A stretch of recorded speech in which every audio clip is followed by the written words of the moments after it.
chers compatriotes, nous rentrons dans une nouvelle phase de notre lutte pour la libération de notre pays, le Togo.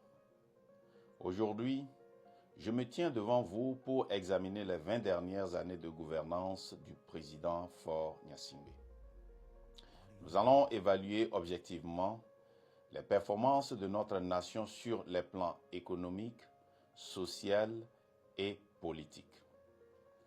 Sur le plan économique, pour ce faire, je m'appuierai sur des données précises de l'Institut national de la statistique et des études économiques et démographiques, de l'Organisation de coopération et de développement économique, de la Banque mondiale et du Fonds monétaire international.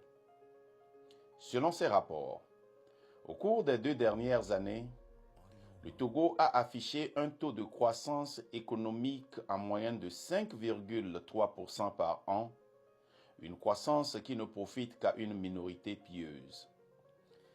En 2023, la dette publique était à 68,7% du PIB, juste en dessous du seuil communautaire de 70%.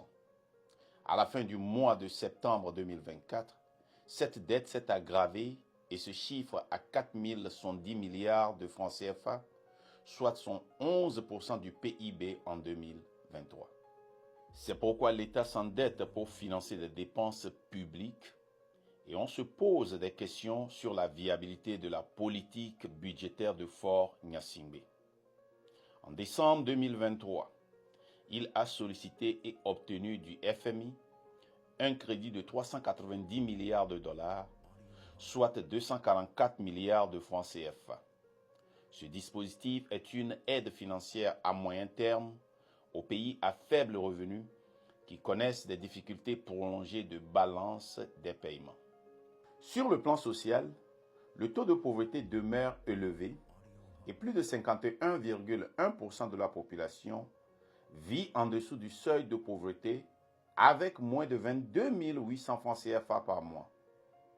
Dans les zones rurales, ce taux de pauvreté va jusqu'à 58%. Pire encore, l'insécurité alimentaire affecte plus de 60% de notre population. Ce qui veut dire que dans notre pays, 6 personnes sur 10 ne mangent pas à leur faim.